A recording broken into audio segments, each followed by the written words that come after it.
Porque eu recebi do Senhor o que também vos entreguei, que o Senhor Jesus, na noite em que foi traído, tomou o pão, e tendo dado graças, o partiu e disse: isto é meu corpo, que é dado por vós, fazei isto em memória de mim.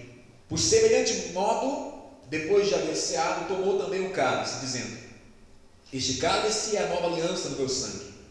Fazei isto todas as vezes que o beberdes, em memória de mim. Porque todas as vezes que comerdes este pão e beberdes o cálice, anunciais a morte do Senhor até que ele venha. Por isso, aquele que comer o pão ou beber o cálice do Senhor indignamente, será réu do corpo e do sangue do Senhor. Examine-se, pois, o homem a si mesmo, e assim coma do pão e beba do cálice. Pois quem come e bebe sem discernir o corpo, come e bebe juízo para si. Eis a razão porque há entre vós muitos fracos e doentes, e não poucos que dormem. Porque se nós julgássemos a nós mesmos, não seríamos julgados. Mas quando julgados, somos disciplinados pelo Senhor, para não sermos condenados com o mundo. Assim, pois, irmãos meus, quando vos reunis para comer, esperai uns pelos outros. Se alguém tem fome, coma em casa, a fim de não vos reunirdes para juízo. Quanto às demais coisas, eu as ordenarei quando for ter convosco. Essa semana aqui na igreja, irmãos, é a semana de Santa Ceia.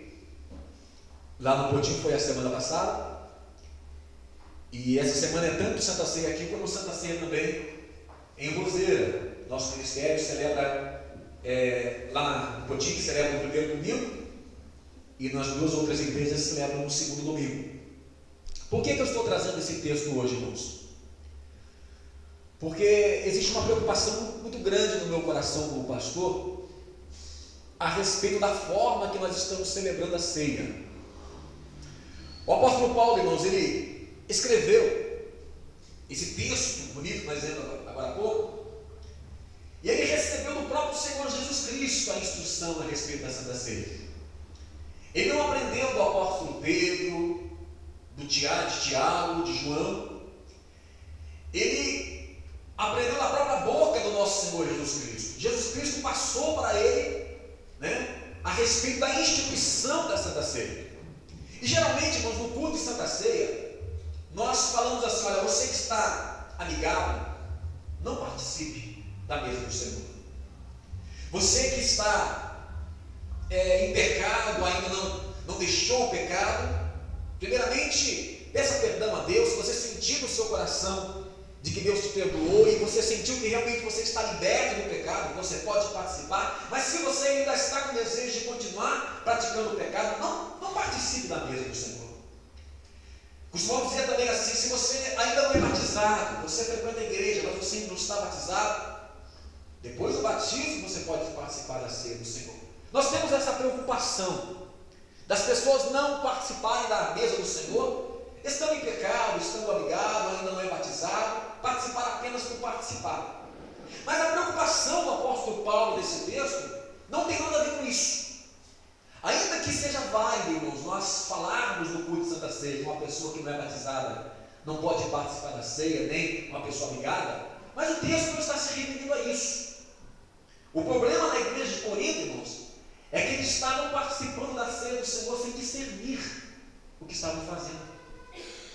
Para eles era simplesmente comer um pão, era simplesmente tomar um cálice de vinho. Eles não entendiam o significado de participar da mesa do Senhor. Por isso eles estavam fracos, por isso eles estavam morrendo espiritualmente, também consequentemente fisicamente, porque eles não discerniam o significado da ceia do Senhor. Eles não entendiam. Para eles era apenas um alimento. Ceia, irmãos, nada mais nada menos quer dizer que jantar.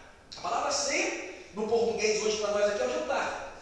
Nós tomamos o café da manhã, nós almoçamos, eu almoço regularmente meio-dia, na parte da tarde, 3 horas da tarde, geralmente a gente toma um lanche, e à noite, depois das 8, nós comemos, né? Nós jantamos fazendo a nossa ceia. Por isso que Santa Ceia, irmãos, geralmente o certo da Santa Ceia era ser feito de noite. Às vezes nós vemos igreja que faz a Santa Ceia de dia, de tarde, tudo bem, Deus não vai deixar de operar por causa disso. Mas se formos querer ser crentes bíblicos, fazer as coisas segundo a palavra de Deus, a Santa Ceia, o certo da celebração dela é à noite, porque é jantar.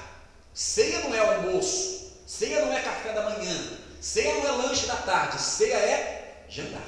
A palavra ceia significa jantar.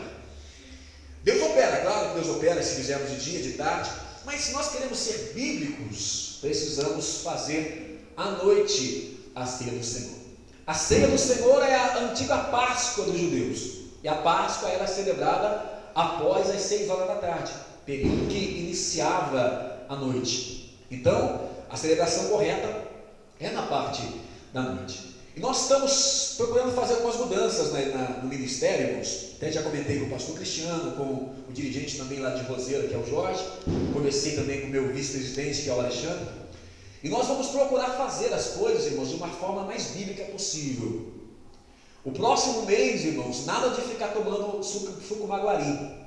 Eu vou fazer o esforço de comprar o suco de uva puro, sem nenhum tipo de mistura, sem nenhum tipo de adição. Nós vamos tomar o suco de uva puro. Por quê? Porque quanto mais fizer aquilo que Deus manda biblicamente, mais Deus irá se agradar do seu povo. Já conversei com uma irmã e ela sabe fazer o pão asmo, o pão sem fermento.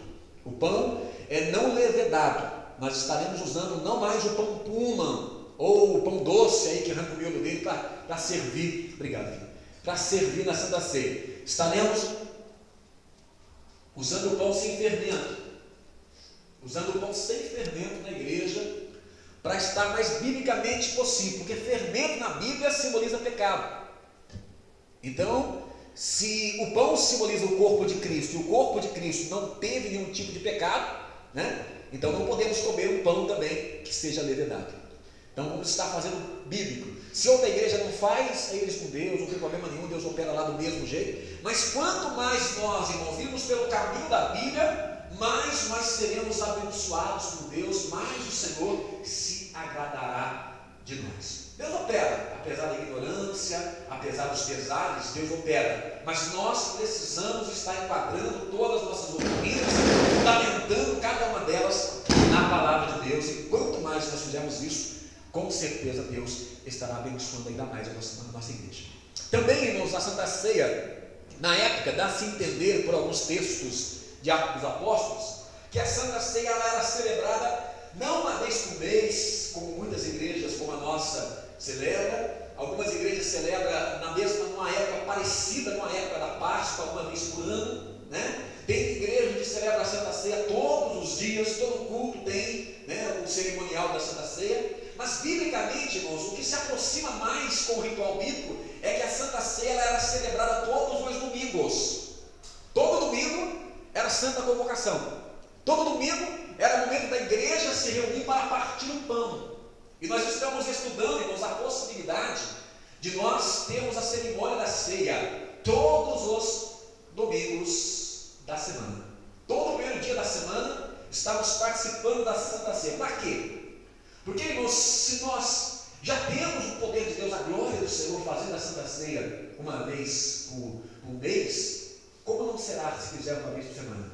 É uma oportunidade e nós temos um dia na semana para a gente parar e refletir a respeito da nossa vida espiritual, refletir a respeito da nossa comunhão um com o outro. Crente jamais participará da ceia desconcertado. Às vezes corre uma semana, 2 semanas, 3 semanas, chega na semana da Santa Ceia, vai querer apertar e resolver as coisas para poder participar. Sendo uma vez por semana, crente vai ter a obrigação de andar com Deus para estar participando todos os domingos.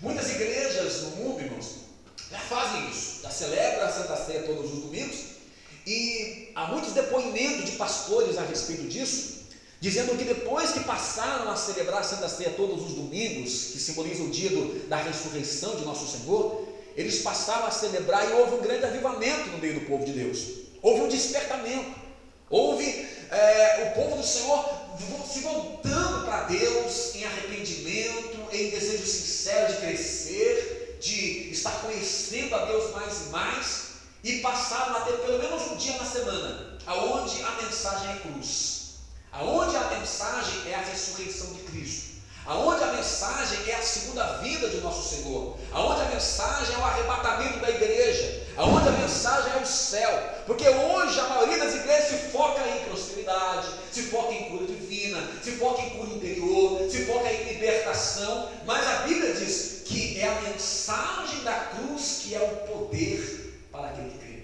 Todas as vezes que eu ouço a mensagem da cruz, todas as vezes que eu sou levado por Deus a olhar para o Calvário, onde o Senhor não somente sofreu, mas morreu em meu lugar, eu me quebrando, o Espírito Santo, através da palavra, ele ministra fortemente ao meu coração e eu sou renovado por Deus. Então a Santa Ceia, se existe um culto de avivamento na igreja, é o culto da Santa Ceia. E por que não ter um culto de avivamento todas as semanas na igreja?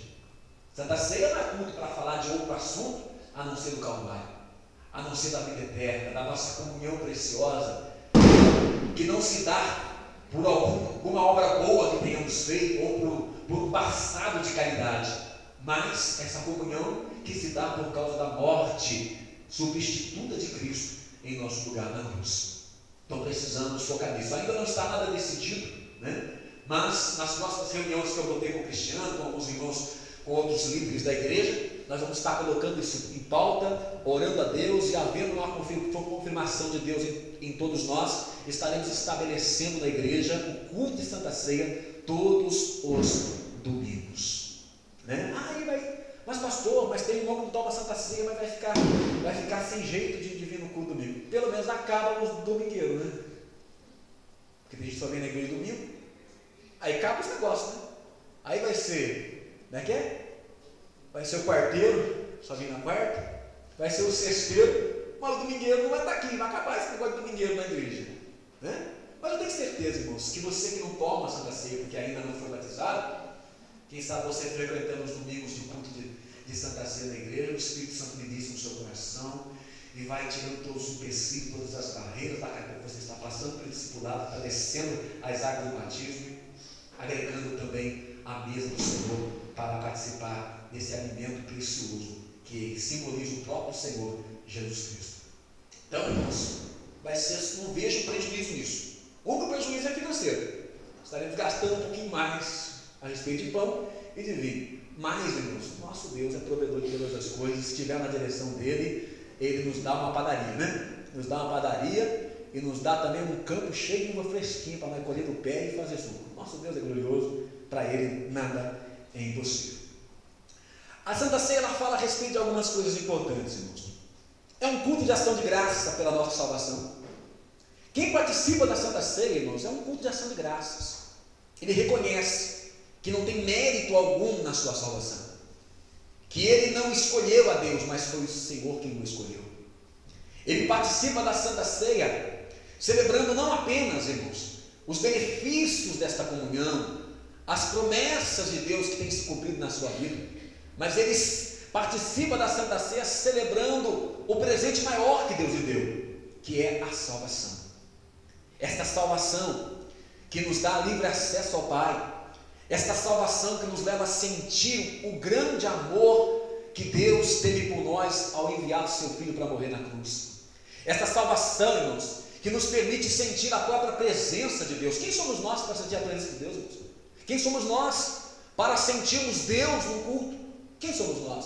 Eu ainda estou saboreando o momento especial que eu tive no casamento do Ricardo com a Lenilza no sábado passado, onde o Senhor se manifestou de uma forma tremenda naquele lugar, apesar de haver ali espíritas, apesar de haver ali católicos, mas o Senhor se manifestou de uma forma tão grande ali que eu não consegui conter. Eu senti muito forte a presença de Deus, eu tirei o microfone da boca e comecei a glorificar, porque Deus estava naquele lugar, eu sentia o amor de Deus ali naquele lugar. E quem somos nós para sentir tão grande amor, irmãos?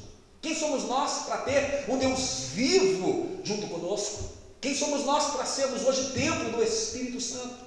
Quem somos nós para ter o Espírito Santo como consolador, como ajudador, aquele que nos auxilia, aquele que intercede por nós com gemidos inexprimíveis? Quem somos nós? Santa Ceia para celebrar, irmãos, Celebrar não as coisas materiais, porque diante da mensagem da cruz, diante daquilo que Deus é na nossa vida, as coisas materiais ficam até de lado, elas perdem o valor, perdem o brilho, porque a Santa Ceia fala muito mais do que coisas materiais, fala do céu que Deus tem preparado para nós. Fala também, é um testemunho também da morte de Cristo, é onde testemunhamos a nossa fé. A Bíblia diz que aquele que é de Deus, ele confessa que Jesus veio em carne, ele confessa.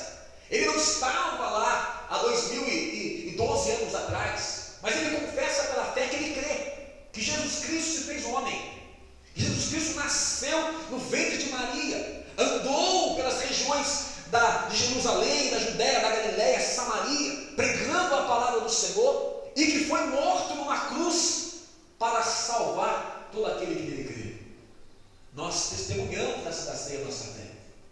Eu não estava lá, mas eu creio. Eu creio no que a Bíblia diz. Eu creio que Jesus Cristo veio como homem. Eu creio que da sua fraqueza humana, eu creio que quando a Bíblia diz que ele chorou mesmo, como o ser humano chora. Eu creio que quando ele estava cansado, ao ponto de ser levado pelos seus discípulos ao barco, ele estava cansado mesmo. Eu creio que aquilo que ele derramou não foi algo diferente de sangue, mas o próprio sangue dele que foi derramado na cruz, através das feridas na sua cabeça, através dos cravos em suas mãos, dos seus pés, através dos açoites, através da espada que atravessou o seu lado. Eu creio. Então é o momento de nós celebrarmos isso, é de nós glorificarmos a morte de nosso Senhor Jesus Cristo. Hoje se celebra, irmãos, o nascimento. Hoje nós comemoramos a data de aniversário, mas naquela época, irmãos, não se comemorava o aniversário, se comemorava a morte.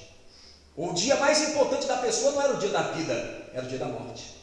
Porque comemorar a morte era comemorar todas as obras que a pessoa tinha feito, tudo aquilo que a pessoa tinha representado, era comemorar a morte. Aonde se fala de comemorar aniversário é só na ímpios, como Herodes, que comemorou o seu aniversário, no dia do seu aniversário, ele cometeu o grande erro da vida dele, que foi cortar a cabeça do próprio João Batista. Nunca foi sábio comemorar o aniversário. Não que você não possa comemorar seu aniversário, mas é mais sábio comemorar a morte. A Bíblia diz que é mais importante o dia da morte do que o dia da vida. A morte fala de quem nós fomos, irmãos, de quem nós fomos, daquilo que nós fizemos. E se os homens da época comemoravam a morte de seus entes queridos, não podemos hoje comemorar a morte de nosso Senhor Jesus Cristo.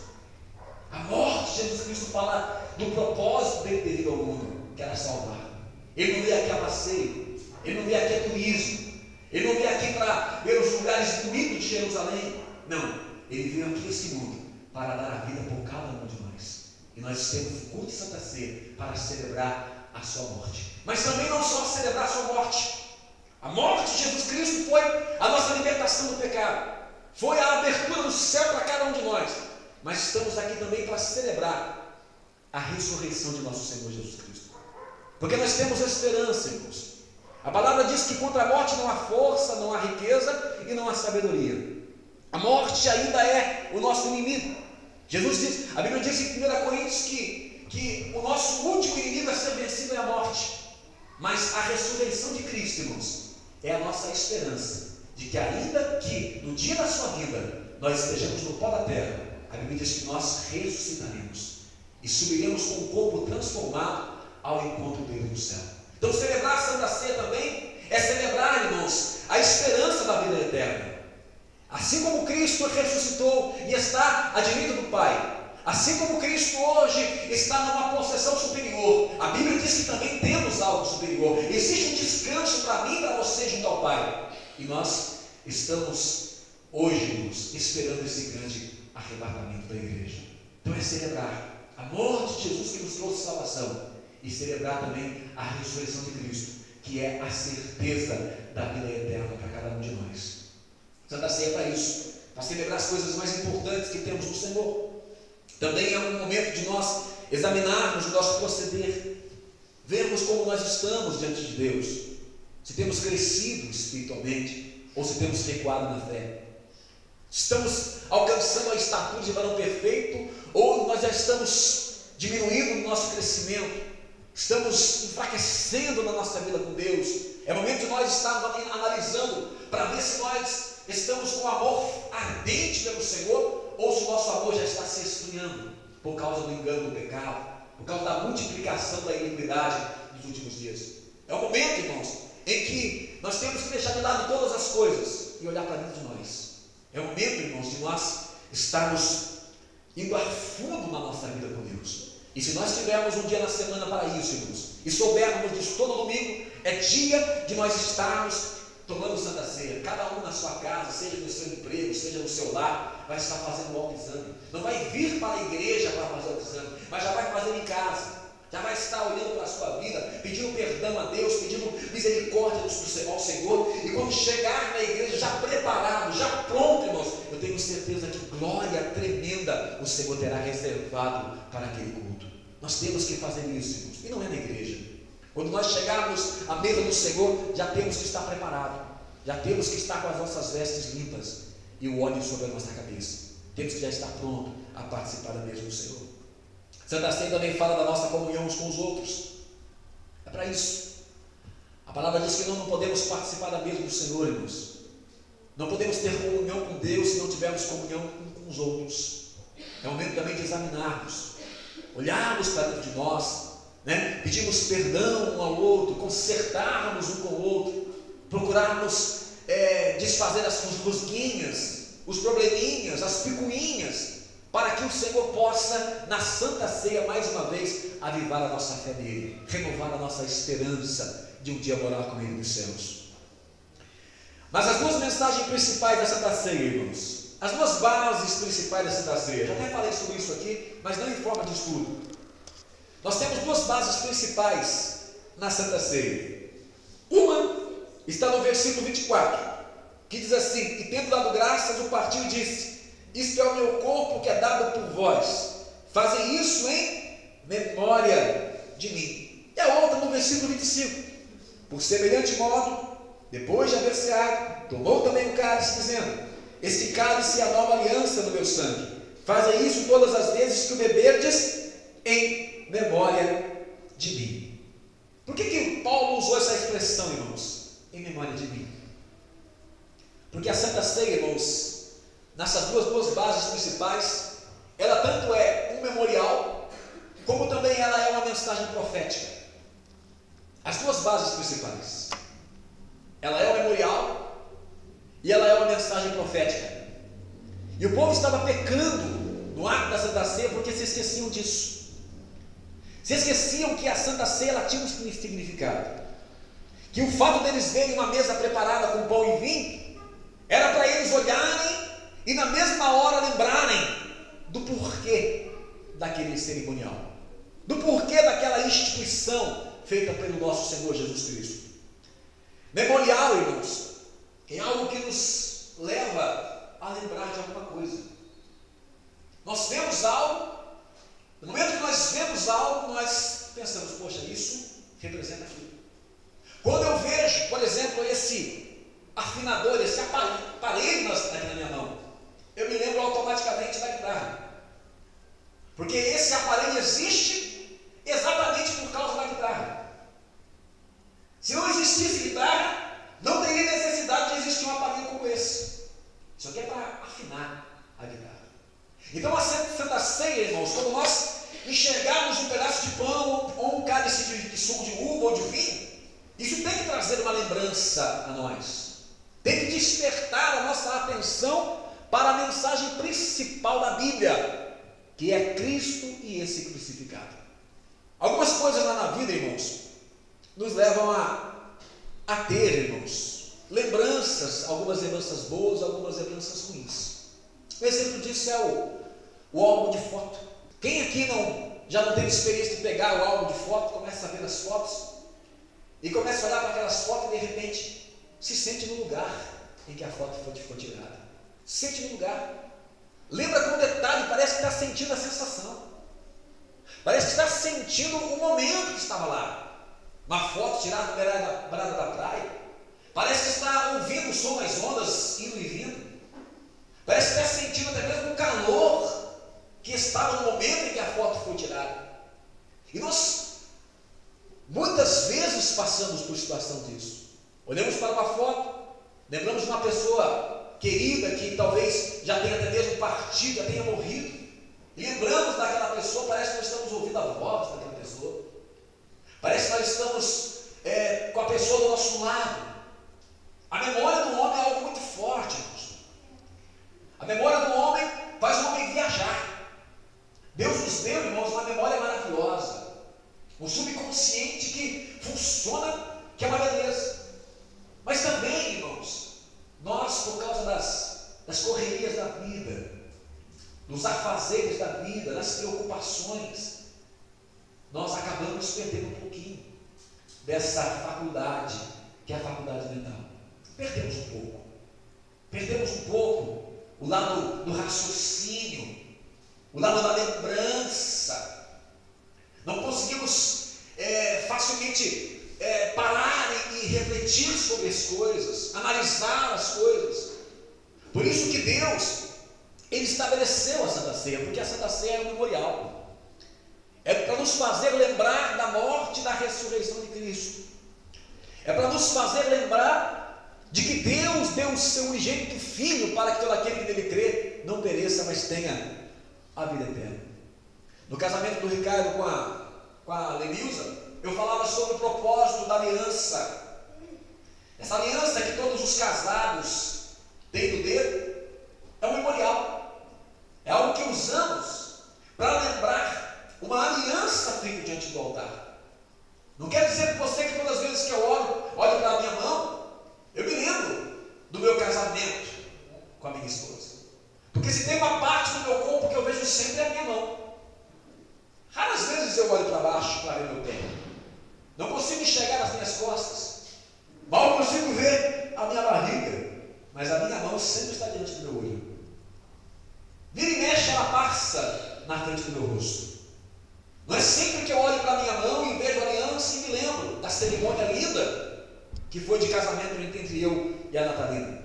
Mas quantas das vezes, irmãos, na minha vida, quantas vezes na minha vida eu parei, estava olhando para a minha mão e me lembrava dos votos conjugais que eu fiz diante do altar do Senhor, de amar a minha esposa, de honrar a minha esposa, de ser fiel à minha esposa, de cuidar da minha esposa, de estar sempre ao lado dela, seja na saúde, seja na doença, seja na alegria, seja na tristeza, seja na prosperidade, ou seja no momento de escassez, de tribulação, de adversidade. Então eu olho para a minha mão e me lembro disso. E quando eu me lembro disso, irmãos, parece que o meu amor pela minha esposa aumenta. O meu desejo de ser fiel a ela cresce. Isso aqui é apenas um anel, mas traz uma representação, traz uma lembrança. Eu olho para isso aqui, eu não me lembro de outra pessoa, eu lembro da minha esposa. Eu não me lembro de uma namorada que eu tive no passado, de uma noiva que eu posso ter tido no passado, mas eu me lembro da minha esposa de hoje. Isso simboliza uma aliança que eu fiz com a minha esposa. Isso me faz lembrar de um dever, me faz lembrar de um compromisso, de uma responsabilidade assumida diante de Deus. Então tem vários memoriais, irmãos, na nossa vida, muitas coisas que nos fazem lembrar, e são coisas necessárias. Por exemplo, um presente. Quem aqui não recebeu um presente, irmãos, e quando olha para o presente, lembra-se da pessoa que o presenteou? Eu mesmo. Tem várias coisas que eu não jogo fora de jeito nenhum, porque eu tenho um apreço que aquilo eu recebi de uma pessoa que me amou muito. E tem pessoas que me presentearam que hoje nem aqui conosco já não estão mais, mas me lembram, e é uma coisa boa. Também uma peça de roupa, né? Uma peça de roupa que lembra um momento importante da vida, uma marca de nascença, né? É uma lembrança. Não uma pessoa que tem a marca de nascença, mas, por exemplo, quantas pessoas aí elas são identificadas por causa de uma marca de nascença? Morrem, rosto desfigurado, não tem como mais saber quem é, e é reconhecido por uma marca de nascença. Aquela marca simboliza aquela pessoa. Aquela marca mostra quem é a pessoa que a tem. Também uma cicatriz. Eu tenho uma cicatriz na perna, que ela vai daqui até aqui. Tem mais ou menos um palmo de cicatriz. E ela é grossa. Larga. Toda vez que eu olho para a cicatriz, eu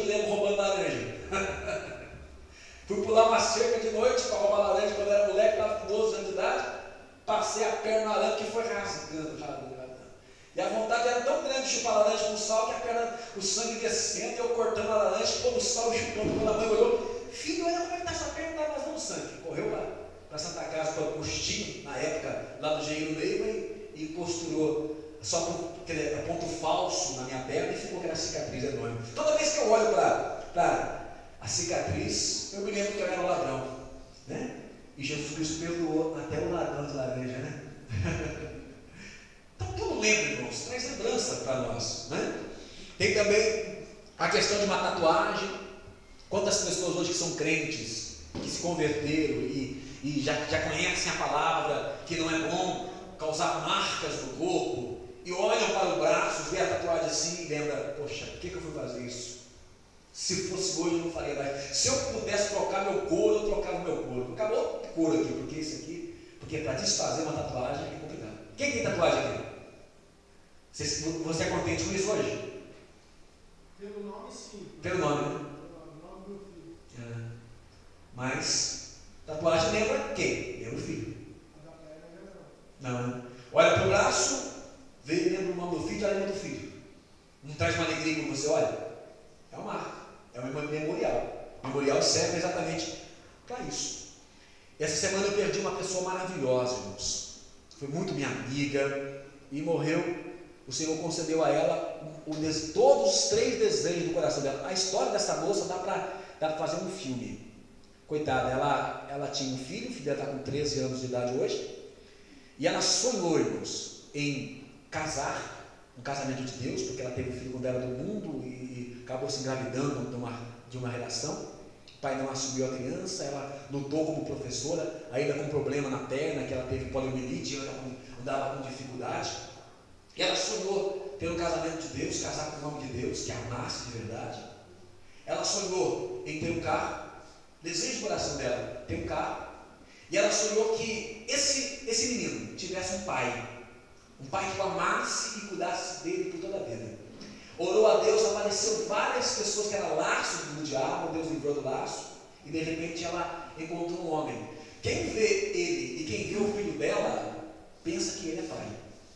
Igualzinho, idêntico. O menino ele é amanhã, é igualzinho.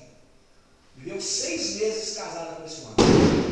No meio da morte dela, ele deu um carro 0 para ela, e ela não disse nada, deu um carro 0 para ela trabalhar na escola.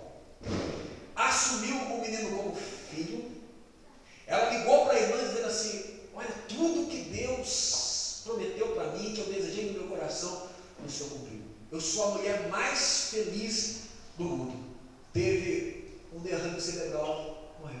E hoje o menino foi assumido pelo marido dela, é filho hoje. O carro que era dela ficou para o menino quando ele tiver adulto e poder dirigir. E o menino falou assim: essa que está no caixão, que não é minha mãe. A minha mãe o senhor já recolheu, o senhor está o corpo aqui. E eu vou continuar do lado do meu pai, porque Deus me deu meu pai e eu vou cuidar do meu pai até a morte dele.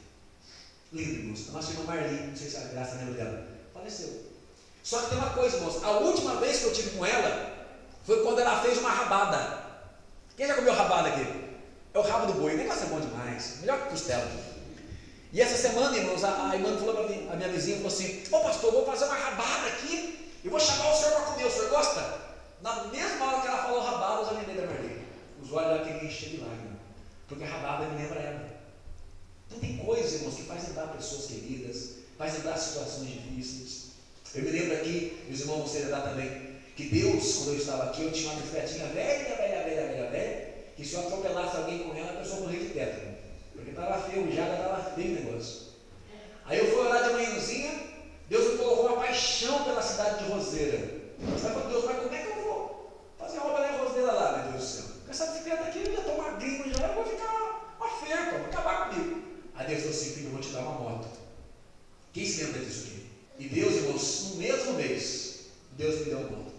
Eu entrei no consórcio, paguei a primeira do consórcio, fiz a ficha, paguei o consórcio. Deus falou assim: olha, no dia 13, 15 dias depois que eu paguei o consórcio, a moto vai estar na tua mão. Irmãos, no dia 13, eu liguei lá, a moça falou assim: mas eu trabalho há 10 anos na Honda, eu nunca vi acontecer. alguém fazer uma ficha e depois de 15 dias ganhar a moto no sorteio, sem lance, sem nada. Deus me deu a moto, eu falei para a igreja uma semana antes que Deus ia me dar a moto, os irmãos acreditaram, chegou no dia, eu abri essa porta, coloquei essa moto atravessada na porta e falei assim, ó, Deus fala com o homem não fala, Deus cumpre não cumpre. Passou-se 3 anos, irmãos, fazendo a obra, lá nada dava certo. Deus prometeu um ponto e hoje nós estamos com um ponto em Roseira aberto, um ponto gigantesco, cabe 200 pessoas sentadas dentro do ponto, tem um campo dentro do ponto que cabe 60 carros lá, ainda tem uma casa de 4 cômodos e nós estamos pagando R$600 de aluguel. É Deus ou não é? Então toda vez que eu olho para a moto, eu me lembro da promessa de Deus. Quantas vezes eu me senti desanimado, falei, meu Deus, poxa vida, estou desanimado, nada dá certo aqui, só luta, só dificuldade. Eu olhava para a moto e me lembrava da promessa. Se Deus me dá uma moto, Ele vai dar também uma obra. E hoje está a obra lá. Então Deus nos dá certas coisas que servem de memorial. Nós olhamos para aquilo e nos lembramos da promessa do Senhor. O apóstolo Paulo, ele diz em Gálatas capítulo 6, 17, que ninguém o inquietasse, porque ele trazia no seu corpo as marcas de Cristo. Ninguém podia dizer, Paulo, você não é de Deus. Paulo, você é um falso profeta. Porque ele olhava, irmão, pelos vergões nas costas, as marcas dos açoites. Ele olhava para os problemas de saúde que ele tinha, porque ele se gastou na obra de Deus. Ele disse, não, ninguém me quiete, porque eu trago no meu corpo as marcas de Cristo. Eu apanhei por amor a Cristo. Eu fui chicoteado por amor a Cristo. Eu fui preso por amor a Cristo. Eu fui cuspido por amor a Cristo. Eu sofri naufrágio por amor a Cristo. Eu fui perseguido por patrícios, por pessoas do meu próprio povo. E fui perseguido também por estrangeiros. Eu passei por luta até mesmo entre o apostolado. Não me aceitavam como apóstolo de Cristo. Eu passei por tudo isso. Ninguém me quiete, porque eu tenho convicção de que eu sou de Deus. E quantas vezes, irmãos, nós passamos por lutas, por dificuldades, Deus nos faz lembrar de coisas, irmãos, que são para nós como escória da memória. Algo que nos despede, não, eu sou de Deus. Deus está na minha vida. Deus me escolheu. Porque Ele fez isso na minha vida, Ele fez aquilo outro. Esse casamento vai mudar porque foi Deus que colocou essa mulher do meu lado. Foi Deus que colocou essa pessoa do meu lado. Eu lembro da oração, eu lembro da promessa de Deus. Estou passando por luta, mas não vou jogar fora a minha bênção, porque Deus falou comigo. Porque Deus tratou comigo. Eu tenho certeza, existe algo que força a minha memória em direção a Deus. Isto é, irmãos, memorial diante de Deus. Tinha um memorial, irmãos, que Deus passou para o povo dele, que estava em fazer um lacinho no dedo, atar nos dedos um lacinho para se lembrar da palavra. E não há muito tempo atrás, não, irmãos, esse costume era comum. Você queria lembrar alguma coisa, você pegava uma fitinha e amarrava no dedo. Toda vez que você olhava para a fitinha, você lembrava daquilo. E a Bíblia diz, irmãos, numa linguagem figurativa, que nós devemos amarrar a palavra de Deus nos dedos. Ou seja, que nós devemos ter algo nas nossas mãos que nos lembre da palavra de Deus. Isso hoje, irmãos, nada mais, nada menos é do que essa aliança. Porque se formos ver, irmãos, nós podemos usar isso aqui como símbolo da nossa responsabilidade diante de Deus em todas as coisas, e como também um símbolo da nossa responsabilidade conjugal. Se eu olhar para essa aliança aqui e ver assim, poxa, eu sou a noiva, Cristo é o noivo, eu tenho uma aliança com Cristo. Eu olho para o meu dedo assim, eu não me sinto o homem, mas eu me sinto a igreja. Eu tenho uma aliança com Cristo. Eu vou seguir a Cristo. Eu vou obedecer a Cristo. Eu fiz uma aliança nas águas do batismo. É como se eu estivesse ali descendo as águas e recebendo depois uma aliança no meu dedo. Alguns é o certificado de batismo, tem igreja que dá certificado de batismo, mas é para lembrar, irmãos, um voto feito, uma aliança, um juramento feito ainda que hoje não temos que jurar, mas é como se fosse um juramento diante de Deus. E essa aliança que você tem no dedo, se você já é casado, use ela nos dois sentidos. Usa ela como noivo, né? Uma aliança com o Cordeiro, com Cristo. E usa ela aí como marido ou esposa, uma aliança como monge. Sempre que você olhar para a sua mão, lembra que você tem compromisso. Você não pertence mais a você. Você está casado. Você está aliançado. Você não pertence mais ao mundo. Você não pertence mais à terra. Você é de Deus, você é do céu.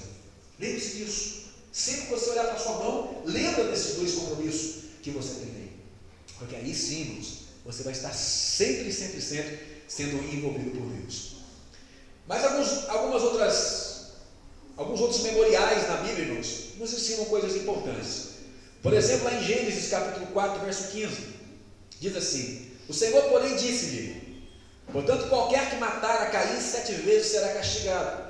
E pôs o Senhor um sinal em Caim, para que o não ferisse qualquer que o achasse. Caim matou Abel. Houve um momento de reflexão da parte dele. Deus viu, né, o arrependimento no coração de Caim e deu a ele uma marca. Esta marca não era para Caim, essa marca era para outras pessoas. Para outras pessoas.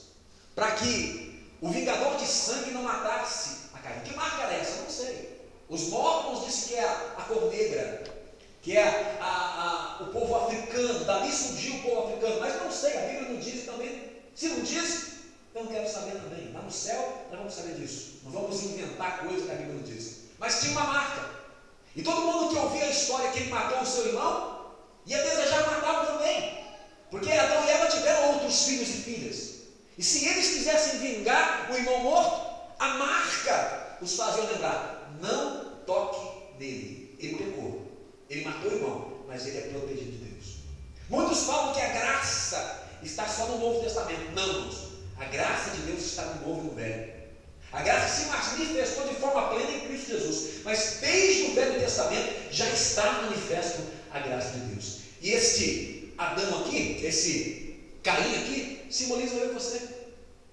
Eu e você. Que pecamos, que matamos muitas das vezes, que roubamos muitas das vezes, que adulteramos muitas das vezes.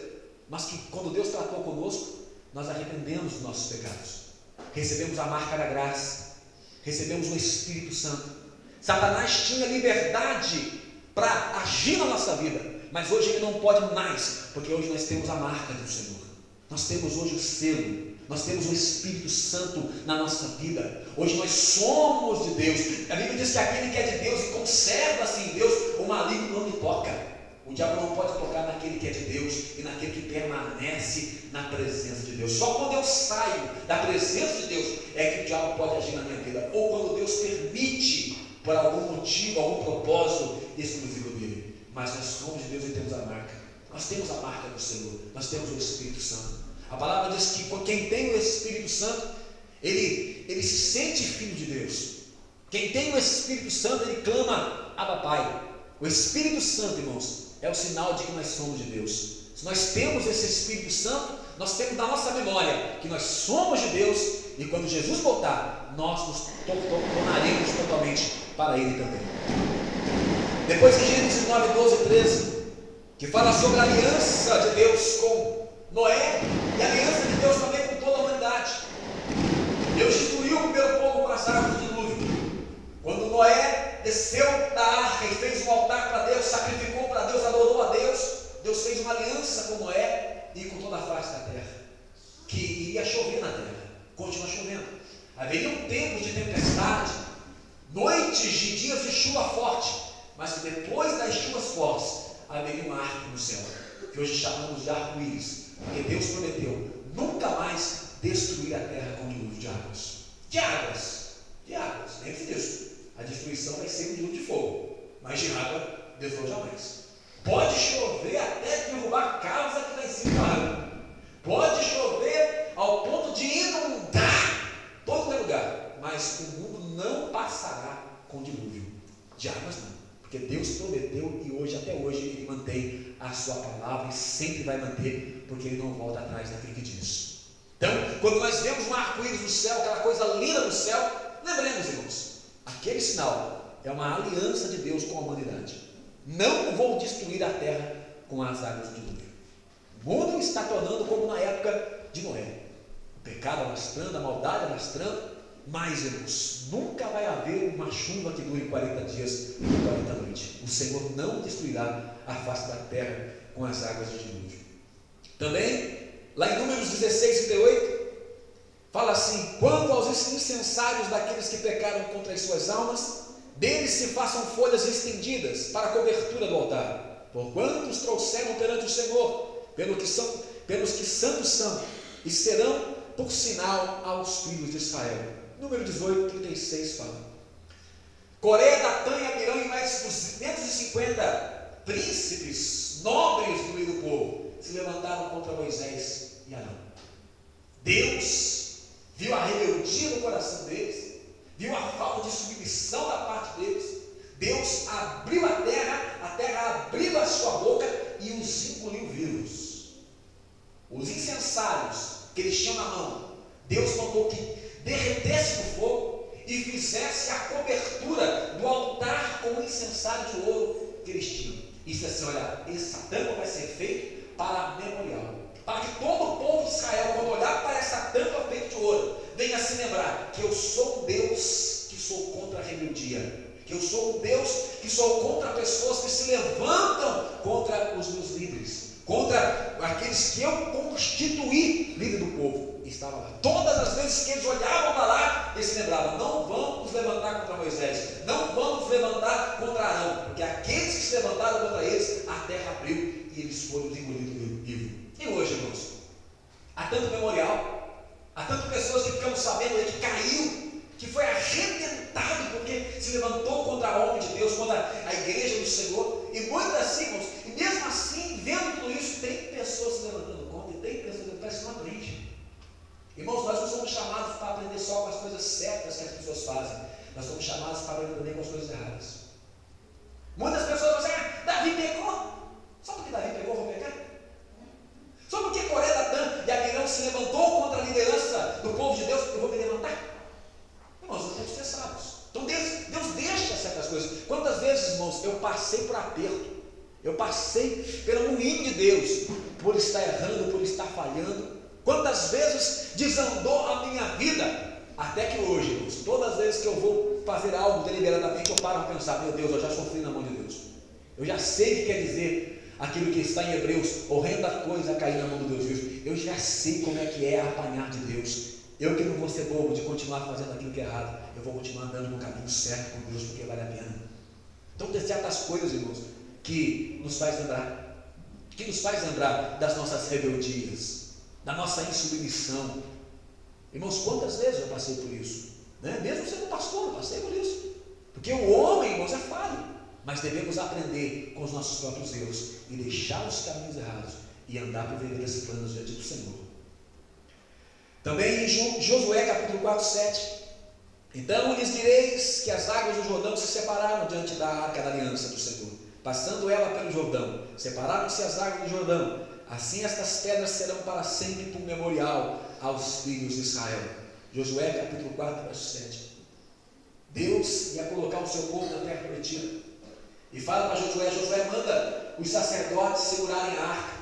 A hora que eles pisarem o Jordão vai se abrir. É tempo de cheia, o Jordão está num volume muito grande de água, mas quando os sacerdotes pisarem os pés nas águas do Jordão, o Jordão vai se abrir. E eles pisaram, o Jordão se abriu. Eles entraram no meio das águas. Quando chegaram no meio das águas, Deus falou a Josué: escolhe 12 homens dentro do povo, um de cada tribo, e cada um pegue uma pedra do Jordão e carregue no ombro essa pedra. Leve essa pedra até o arraial e fique com a pedra no arraial. E quando chegar lá em Gilgal, vocês fazem um altar de testemunho lá em Gilgal, para que quando os filhos dos filhos, a próxima geração perguntar: mas o que é isso? Que coluna é essa erigida? Que altar é esse erigido com pedras? Vocês possam dizer a eles: olha, esse altar simboliza o dia em que Deus abriu as águas do Jordão para nós passarmos. Não tem algo na sua vida que lembra a vitória de Deus? Tem não? Eu já falei, a moto, a minha esposa. Deus falou que quer me dar uma grande vitória, e até hoje eu tenho colhido essa vitória porque Deus me deu a minha baixinha, que é uma joia preciosa na minha vida. Não abro mão dela por nada. Não tem alguma coisa que lembra a Deus na tua vida, não? Hein? Tem? O que é, Tira? Aí, casa. Deus prometeu, eu participei disso. A gente estava quando Deus falou que ia dar uma casa para a irmã e a casa está lá. Prova da fidelidade de Deus, irmãos. Tem muita coisa na nossa vida que mostra que esse Deus é real, que nós podemos dizer para as pessoas. As pessoas entram na nossa casa, parentes, e perguntam: mas olha que casa bonita. Nós já falamos: foi Deus que me deu. Deus trabalhou a meu favor, olha que bênção, olha que maravilha. Está aí a irmã, mais uma vez falou dela, eu estou feliz demais. Aleluia, ali. Irmãos, Irmãos, eu e a minha esposa fizemos campanha de oração. Deus, prepara uma pessoa abençoada para o meu irmão. Senhor Deus, quero ver meu irmão feliz, quero ver ele abençoado pelo Senhor. Aí Deus preparou a irmã. Toda vez que eu olho para a irmã, eu lembro assim: esse Deus ouve e responde a oração. Esse Deus é um Deus de vitória, é um Deus de bênção. Olho para ela, irmãos, eu vejo Deus, lembro da fidelidade do Senhor. Está aqui o Flávio Cadela, que também traz lembrança boa, porque casamos no mesmo dia. Foi uma cerimônia dupla, nós estávamos juntos lá. Que maravilha, eu lembro, quando eu olho para os dois, eu lembro do meu casamento. Irmãos, tem coisas que Deus deixa para marcar a nossa vida, que nós possamos glorificar a Ele nisso. Mas eu quero falar sobre uma outra coisa também que nos faz lembrar Cristo. Podia falar sobre as festas solenes, né? Páscoa, Tabernáculo, Pentecoste, que Deus instituiu para lembrar o povo no deserto, lembrar o povo sendo liberto do cativeiro lá do Egito. As festas do Pentecoste, onde Deus prosperava o povo no seu plantio, na sua colheita, né? Sobre as vestes do sacerdote, que cada peça ali simbolizava algo para os nossos dias de hoje. Mas, irmãos, com respeito a Cristo, tem algo, irmãos, que nós não devemos adorar. Nós não devemos adorar a cruz, de forma nenhuma. Não devemos adorar a cruz, nem carregar a cruz no pescoço, nada disso. A cruz é símbolo de morte. Foi onde Cristo morreu por nós. É símbolo da condenação. É como se fosse a pena de morte nos dias de hoje. Mas a mensagem da cruz, irmãos, ela fala de salvação. A mensagem da cruz, ela fala do amor de Deus manifesto no seu Filho. A mensagem da cruz fala dos nossos pecados cravados nela. E hoje, livres do pecado, nós podemos ter comunhão com Deus. Por isso que eu não posso mais olhar numa cruz, irmãos, e não sentir nada. Toda vez que eu vejo uma cruz, irmãos, meu coração, ele balança dentro de mim. Por quê? Não é apenas duas madeiras, uma na horizontal e outra na vertical. Não, é algo que simboliza, irmãos, o grande amor de Deus por mim. O grande amor de Deus por mim. E a obediência e amor de Cristo em levar sobre si as minhas iniquidades. Então, irmãos, quando nós olharmos para o pão, olharmos para o vinho, nós possamos entender isso, que aquilo simboliza, irmãos, o amor de Deus, simboliza que Cristo morreu pelos nossos pecados. Como que nós podemos comer como o povo lá de Corinto comia? Eles chegavam lá, irmãos, eles viam a mesa pronta e sentavam na mesa e começavam a comer, beber. Os outros que chegavam atrasados não tinham mais o que comer, o que beber, porque para eles era só um alimento. Eles não discerniam. Quando nós virmos um pedaço de pão ou um cálice de suco de uva, irmãos, nós devemos sentir, poxa, isso representa o que Cristo fez por mim na cruz do Calvário. Simboliza a minha própria salvação. Não posso participar disso como se fosse uma coisa qualquer, como se fosse apenas um jantar. Não, é a ceia do Senhor. É algo instituído para ser para mim memorial, para me fazer lembrar da morte e da ressurreição de Cristo. É para me fazer lembrar de que Cristo sofreu aqui nessa terra em meu lugar. É para me lembrar de que Cristo levou sobre si os meus pecados. É para me lembrar que eu fui escolhido por Deus. É para sentir gratidão, irmãos. Tem pessoas da tua própria família que ainda não foram para Cristo, mas você foi. Você pode dizer por que Deus te escolheu e não escolheu uma pessoa da sua casa? Talvez tem pessoas que aos seus olhos são melhores do que você, mais inteligentes que você, mais bem de vida do que você. Pessoas que falam até melhor do que você, mas Deus escolheu você. Agora, por que Deus te escolheu? Por que Deus me escolheu? A Santa Ceia é para isso, irmãos. Santa Ceia se participa com lágrimas e também com sorriso.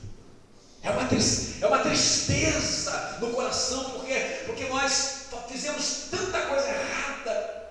Porque quem está arrependido do pecado se entristece. E ao mesmo tempo uma alegria por Deus ter nos perdoado e não levado em conta o tempo da nossa ignorância. É um misto de alegria e tristeza. Santa Ceia é algo fenomenal, algo tremendo, algo poderoso, algo glorioso. Santa Ceia, irmãos, é o culto mais importante da igreja, mais importante do que o aniversário do pastor, mais importante do que o aniversário do ministério, é mais importante do que o aniversário do círculo de oração, de grupo de varões, ou o que é que seja. Santa Ceia é o culto mais importante da igreja, é o culto mais importante aqui na terra. Então, nós devemos se lembrar que é um memorial daquilo que Jesus sofreu por nós. E não podemos crucificar Cristo novamente. Não podemos participarmos maculados do pecado, sujos de iniquidade. Não podemos participarmos divididos na nossa adoração. Não podemos participar tendo a nossa luz escondida ou o nosso sal perdendo o sabor. Precisamos participarmos com o coração quebrantado, contrito, dispostos a renunciar, dispostos a carregar a cruz, dispostos a seguir Jesus, seja na situação que for. Mas também a Santa Ceia, irmãos, ela tem o outro lado, que é o lado profético. Ela tem uma mensagem profética, que diz que era para nós celebrarmos a Santa Ceia até que Ele venha. Essa segunda mensagem é tão importante como a primeira. A Santa Ceia é para lembrar de algo que Jesus já fez, memorial. Ele já morreu na cruz do Calvário. Já fomos perdoados de nossos pecados. Já fomos justificados por Deus. Mas também é uma mensagem profética que diz: Jesus vai voltar. Fala naquilo que Ele ainda vai fazer. Que Ele vai voltar para buscar a sua igreja. Que Ele vai buscar. Ainda que muitos já não esperem mais, não acreditam mais. Mas Jesus virá e buscará a sua igreja. Em Apocalipse 22:12 diz: eis que cedo vem, e o meu galardão está comigo, para dar a cada um segundo a sua obra. Cedo vem. Parece uma coisa assim que está fora de ordem. Meu Deus, como é que cedo vem? Irmãos, a Bíblia diz em 2 Pedro 3,8 que um dia para Deus é como 1000 anos, e 1000 anos como um dia. Para nós já se passaram 2012 anos da morte de Cristo. Mas para Deus é como se tivesse passado apenas um dia. Deus não está dividido em tempo, em espaço. Nós não temos que pensar como humanos, nós temos que pensar como servos de Deus, como filhos de Deus, hoje espirituais. Jesus pode voltar a qualquer momento. Não existe mais muitos sinais para se cumprir. O Evangelho já está sendo pregado a todas as nações, irmãos. A apostasia já está aí. Quase não se vê Bíblia mais dentro das igrejas. O comércio da fé está por todos os lugares. O ecumenismo já está se alastrando para todos os lados. As estrelas que são os pastores já estão caindo no céu há muito tempo. O que mais falta? O que mais falta? Guerras e rumores de guerras. Está sempre acontecendo. Já tivemos 2 guerras mundiais. E quantas guerras estão acontecendo no Oriente Médio? O esfriamento no meio da igreja. Já está ali. Já está ali. O que falta mais para Jesus voltar? Irmãos, a qualquer momento o Senhor pode vir buscar na sua igreja. Há uns 15, 20 anos atrás, alguém poderia até dizer: que isso, não vai voltar não, porque não aconteceu isso, não aconteceu aquilo. Mas hoje, irmãos, quem pode dizer que Jesus não está voltando? Mas na Arca, tem país na Arca, tem país na Ásia que ainda não foram evangelizados. Irmãos, lá foi um berço do cristianismo. O cristianismo aconteceu lá. Um dos países mais novos do mundo é o Brasil, que foi descoberto em 1500. Pergunta quantos anos tem a China. Os países da Ásia, da África, o cristianismo já passou por lá, eles rejeitaram o Salvador. A geração de hoje está sofrendo por causa da geração passada que rejeitou Cristo. Aí nós ficamos ali: Jesus não vai voltar enquanto a salvação não entrar lá no povo comunista. Não, Jesus já passou por lá, irmãos. Eles rejeitaram o Salvador. Os países hoje, irmãos, os países mais novos hoje, já estão completamente evangelizados. Então não podemos dizer: Jesus vai demorar a voltar. Irmãos, com o advento da internet, irmãos, a palavra do Senhor está indo em tudo quanto é lugar. Se não vai um crente, a palavra vai. A palavra tem chegado. Como podemos dizer que Jesus não está voltando? Jesus está voltando, irmãos. Estamos prontos para esse dia da venda? Estamos prontos. Santa Ceia é para se preparar. É para lembrar disso. Jesus vai voltar. Eu não sou desse mundo. Eu não pertenço a esse mundo, assim como Ele também não pertence. Aqui eu sou peregrino, forasteiro. Eu estou aqui, mas eu não sou daqui. Jesus vai vir me buscar. Os anjos do Senhor vai vir fazer a colheita dos salvos. E eu preciso estar no meio desses salvos. 2 Pedro 3,10 diz: mas o dia do Senhor virá como ladrão de noite, no qual os céus passarão com grande estrondo, e os elementos ardendo se desfarão, e a terra e as obras que nela há se queimarão.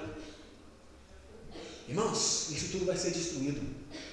Aí tem muita gente com o coração na casa, no carro, com o coração nos filhos, no cônjuge, Tanta gente fazendo planos e projetos e vivendo em torno disso. Não que eu sou contra fazer plano, não faz mesmo. Se você quiser ter uma casa própria, trabalhe, porque ele não vai cair do céu, não. Se cair do céu, cai na sua cabeça, você morre. Mas busca, trabalha, vai à luta, trabalha mesmo. Mas não se esqueça uma coisa: o teu lugar não é aqui. Aqui não é o teu descanso. Você não vai ficar eternamente aqui. Por isso, pense nas coisas do alto, busque as coisas do alto. Esteja acima de tudo as coisas do alto. Cuide da tua vida espiritual. Você é responsável pela tua vida espiritual, não é o pastor. O pastor só te dá o alimento, só ora por você. Mas você é responsável pelo teu próprio crescimento espiritual. Pastor não salva a ovelha, de jeito nenhum. Ele cuida aqui na terra, mas a ovelha tem que seguir o pastor, tem que seguir o exemplo, tem que seguir a fé. Então, irmão, Jesus está voltando e vai vir como ladrão. Ladrão não manda uma cartinha: ó, estou chegando na tua casa aí meia-noite, aí vou roubar tudo que tem dentro. Jesus não vai vir como ladrão, irmãos. Ele vai vir como ladrão. De uma hora para outra ele vai chegar. Quando ninguém estiver esperando, ele vai ser visto. Porque assim como o raio brilha do ocidente, do oriente ao ocidente, assim será também a vida do Filho do Homem. Todos verão, irmãos, o raio passando do lado para o outro. Assim como passa do lado para o outro e brilha no céu, se verá. Dos quatro cantos da terra se verá que Jesus veio. Ele vem. E a terra será abalada, irmãos. Estrondos, terremotos, os elementos ardendo se desfarão. Tudo isso, irmãos, tudo isso ficará. Tudo isso ficará aqui. 1 Tessalonicenses 5, 2 e 4. Porque vós mesmos sabeis muito bem que o dia do Senhor virá como ladrão de noite. Mas vós, irmãos, já não estáis em trevas, para que aquele dia vos surpreenda como ladrão. Apocalipse 16, 15. Eis que venho como ladrão. Bem-aventurado aquele que vigia e guarda as suas roupas, para que não ande nu e não se vejam as suas vergonhas. Irmãos, nós não podemos estar vivendo em pecado. As pessoas não podem ver iniquidade em nós. Nós temos que manter o nosso corpo coberto com linho fino, que em Apocalipse diz que são as nossas boas obras. Obras não salvam. Boas obras não salvam, mas boas obras é um sinal de que eu sou salvo. Quem é salvo pratica obras de amor. Quem é salvo se vê nele obras de misericórdia, bondade e benignidade. Agora, se eu olho para a minha vida, eu não vejo obras de amor, eu não vejo obras de misericórdia, de bondade. Ou é porque eu estou enfraquecido, andando na carne em meio ao Espírito, ou o Espírito Santo não está em nada. Eu sou apenas um religioso, um frequentante da igreja. Eu me convenci de que sou salvo, mas não estou convertido. Se eu olho para a minha vida e não vejo nada de Deus na minha vida, ou é sinal de que eu estou andando na carne, tenho que me arrepender dos pecados e me consertar com Deus, ou é sinal de que eu sou apenas um religioso, um frequentante da igreja, mas que ainda não tive um encontro com Cristo. Aí eu tenho que reconhecer isso diante de Deus e suplicar por sua salvação. Suplicar por sua presença. Não existe isso, irmãos. Bom crente é bom marido. Bom crente é bom filho. Bom crente é bom pai. Bom crente é bom patrão. Bom crente é bom empregado. Bom crente é bom pastor. É bom diácono. É bom evangelista. É bom presbítero. Não existe crente, irmão, e mau marido, má esposa, má filho, má pastor. Não existe isso, irmãos. Quem é de Deus é de Deus. Jesus disse que numa mistura, de uma fonte não pode sair água doce e água salgada ao mesmo tempo. Ou eu sou de Deus ou não sou, pronto. Não existe isso. E hoje? Título de crente, nome de crente, crente nominal. Mas você vai ver as obras, não tem nada de Deus. Irmão, Jesus disse, mandou olhar para o fruto da árvore. Se o fruto não é bom, é porque a árvore também não é. Ou somos de Deus ou não somos, irmãos. Hoje se prega a religião, mas deveria se pregar a Bíblia. Eu tenho que sair daqui convicto. Estou salvo, glória a Deus. Não estou salvo, então eu preciso me humilhar diante de Deus. Porque a Bíblia diz que se hoje ouvirdes a voz do Senhor, não endureçais o vosso coração. O tempo da salvação se chama hoje, não é amanhã. Não existe amanhã, existe o hoje. Se eu hoje não sou salvo, irmãos, eu posso dormir e não acordar amanhã cedo, e no dia do juízo de Deus, despertar para a morte eterna. Porque a Bíblia diz, irmãos, que haverá duas ressurreições. Uma ressurreição para a glória de Deus, para a alegria e gozo eterno, e uma ressurreição para a morte e vergonha eterna. Em qual ressurreição eu vou fazer parte? De qualquer jeito eu vou ter que aparecer diante de Jesus. De qualquer jeito. Eu verei Ele e dobrarei meu joelho e confessarei Ele. Tu és Senhor. Mas tem duas formas de confessar. Eu confessar aqui, rasgando meu coração, confessando que eu sou pecador, buscando a salvação dele, ou eu viver uma vida relaxada no pecado, na iniquidade aqui, e naquele grande dia, eu dobrar o jeito assim, Jesus, eu ouvi tanto falar do Senhor, eu ouvi tanto falar que o Senhor ia voltar, mas eu não estava nem aí. Não, eu sou jovem ainda, não é minha hora ainda, mais para frente eu decido, mais para frente eu me entrego, mais para frente eu abro meu coração. Aí Jesus volta, eu dobro o joelho, e ele fala assim, mas não tem mais tempo. Não tem mais tempo. Depois da morte vem o juízo. Você morreu. Você teve tempo quando estava vivo. Para você não vai ter purgatório. Invenção de católico. O purgatório não vai glorificar ninguém, não existe purgatório. É aqui a salvação. É aqui, irmãos. E precisamos acatar com isso. Desde agora a coroa da justiça me está guardada, a qual o Senhor justo juiz me dará naquele grande dia. E não somente a mim, mas a todos os que amarem a sua vida. 2 Timóteo 4,8. Quem está em Deus ama a vida do Senhor, irmãos. Pode estar com carro zero, casa própria, pode estar com a mulher mais bonita do lado, ou o esposo mais bonito do lado, pode ter acabado de se tornar pai. No coração dele ama a vida de Jesus. Jesus não tem problema, Jesus. Eu estou na melhor hora da minha vida, a maior fase da minha vida, eu estou extremamente feliz, mas se o Senhor voltar hoje, Jesus, você é muito mais feliz, a felicidade não vai se comparar no meu coração. Tem gente hoje, irmãos, se embaraçando com a vida aqui, feliz com a vida aqui. Não, quem está toda hora olhando para o céu, está tudo muito bom, está tudo muito bem, mas estou sonhando com o céu se abrindo, estou sonhando com a volta do Filho do Homem, estou sonhando com um dia em que eu serei arrebatado e verei Ele face a face, conhecerei a Ele assim como dele se eu conheci. Isso é um crente, irmão verdadeiro. Deus pode dar para ele a riqueza que deu para Jó, e ele estará firme com Deus do mesmo jeito. O diabo não falou para Deus? É claro, ele é reto, íntegro, temente ao Senhor, claro. O Senhor cerca ele, serve ele, a casa dele, está tudo protegido pelo Senhor, ninguém rouba o que é dele. Assim é fácil ser fiel ao Senhor. Ele põe a mão, o Senhor abençoa. Ele planta o negócio, dá, cresce, multiplica. Tudo que ele faz, qualquer negócio que ele faz, vai para frente. Tudo o Senhor faz melhor para ele. Até eu serei fiel ao Senhor. Não. Ele não é fiel a mim por causa daquilo que eu dou para ele. Não. Ele é fiel a mim porque ele reconhece que eu sou o Senhor, que eu sou Deus. Ele me ama acima de todas as coisas. Pode tirar tudo dele, só não tira a vida. Deus tirou os filhos, tirou a riqueza, tirou a saúde, e mesmo assim Jó rapou a cabeça, jogou cinza na cabeça e disse: Senhor, do saí do ventre da minha mãe, do tornarei para lá. O Senhor me deu, o Senhor tirou. Bendito seja o teu nome. Eu não te sirvo por causa de dinheiro. Eu não sou fiel ao Senhor porque tenho salário. Eu não sou fiel ao Senhor porque tenho título de pastor. Eu não sou fiel ao Senhor porque o Senhor cobre meu corpo com roupa. Eu tenho uma casa para morar. Eu sou fiel porque não existe outro Deus. Tu és o único Deus. E quem sou eu para não te servir? Reconhecer que ele é Deus.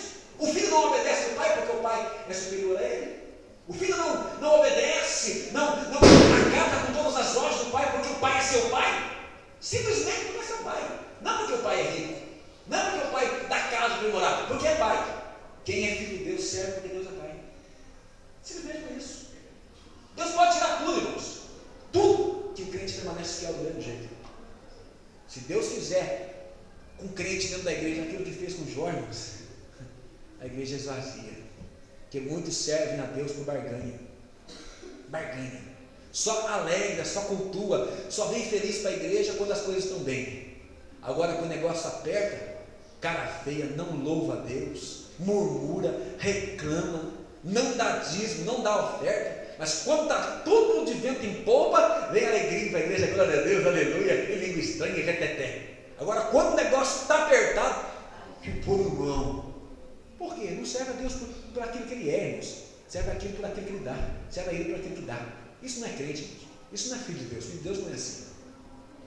E para terminar, Êxodo 12, versículo 11. Assim, pois, comereis com os vossos lombos cingidos, os vossos sapatos nos pés e o vosso cajado na mão, e o comereis apressadamente. Essa é a Páscoa do Senhor.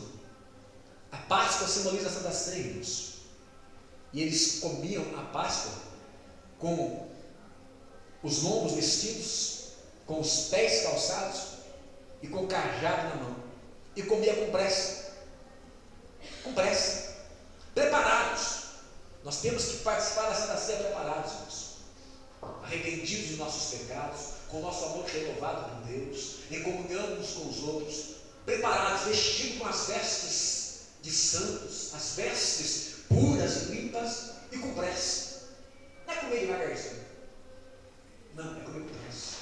Senhor, eu vou comer com pressa, porque pode ser a um minuto até Senhor, eu quero ir para o céu. Quem participa da Santa Ceia como Deus quer, participa com um desejo enorme de ir para o céu, um desejo muito grande. Eu vou participar porque eu estou indo para o céu, eu estou indo para o céu, eu estou indo para o céu. Quem participa da Santa Ceia e fica, eu não aguento, não vejo a hora de ir para casa logo, vai passar um filmão hoje na Globo, acabando a Santa Ceia, eu vou assistir um filmaço na Globo.